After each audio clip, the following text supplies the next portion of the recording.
Okay, you're seeing on the screen Chris Hogan, and he's part of the Dave Ramsey team. And as you know, Dave Ramsey has pretty much attacked Bitcoin for years. And I have another video up from a couple of years ago when he was saying that, stay away from Bitcoin, don't mess with it, and so on. Of course, if you'd have bought it then and sold it anytime recently, you'd have made a whole lot of money.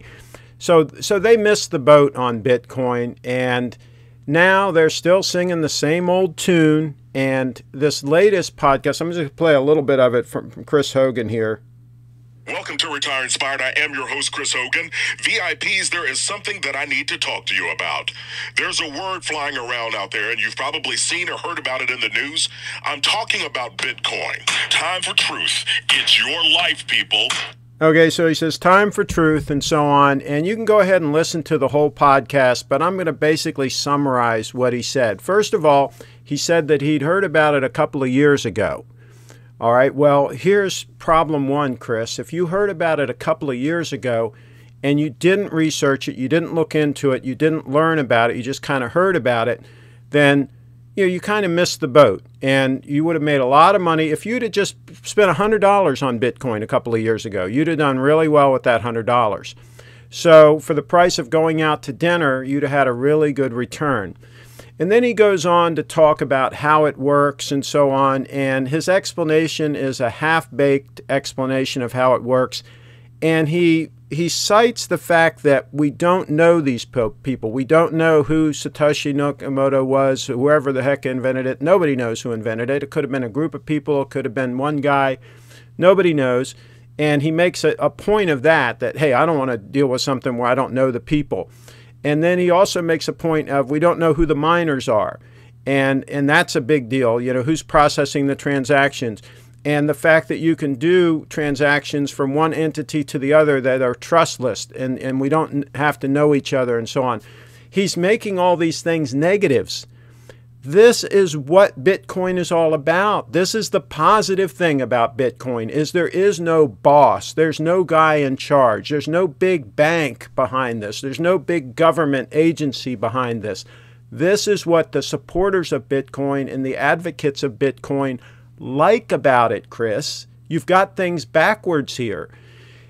Research this a little more before you talk about something like Bitcoin in a public forum like your podcast that millions of people might listen to. I don't know what your audience is, but you all, Dave Ramsey and you all have a big audience.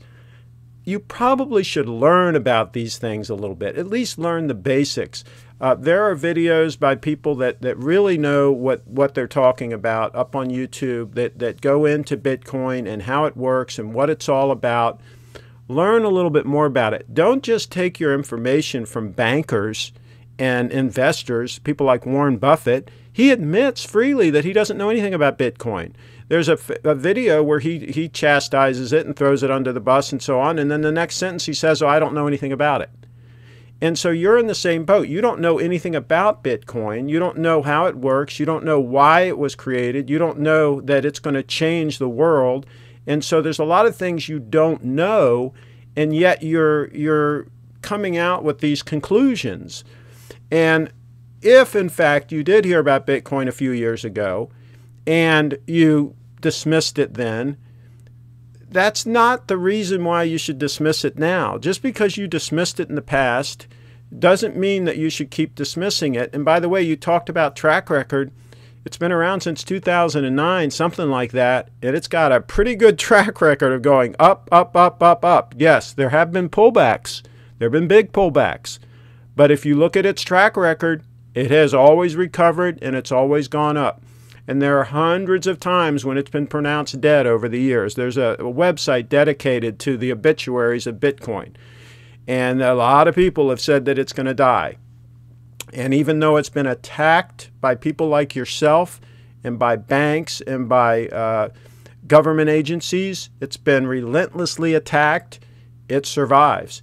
And guess what? Bitcoin has never been hacked. The Bitcoin blockchain has never been hacked. So it's doing what it's supposed to do. It's securely transferring value from one entity to the other, and it's doing it in a safe way. And none of these banks can say the same thing. None of these banks can say they haven't been hacked. Government agencies, can they say they haven't been hacked? You're looking at the most secure computer network ever devised by man and the most powerful network ever devised by man, the Bitcoin network. And that is something of value. So learn a little bit about Bitcoin and then make some intelligent statements. But just to go off with all these ridiculous statements that you did in your podcast, it's not helping anybody. It's not educating anybody. And I agree that people should not put money in Bitcoin that they cannot afford to lose. And I don't think people should invest in anything if they have any debt. I agree with what you all say about debt. You should not have any debt. And then you should invest. And that's great. But when you see a new technology come along that is useful, that can really change the world, and you can get in early, which you could have done a few years ago, and you just put a small amount of money in it, even $50 into it, you're supporting something that has a huge upside potential that can really do positive things for people around the world. People that are not banked right now, people that have no access to banking at all can have access to Bitcoin. There are a lot of positive things about Bitcoin that it can do for the entire world and for especially the little guy. So you should learn a little bit about Bitcoin, what it's all about, what the movement is all about.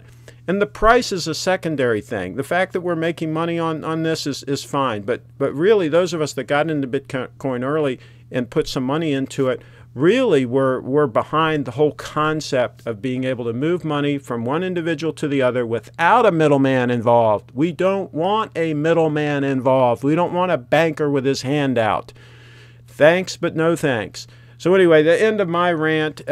Check out Chris Hogan's podcast. He does give a lot of great advice, but he's wrong on Bitcoin. Thanks for watching.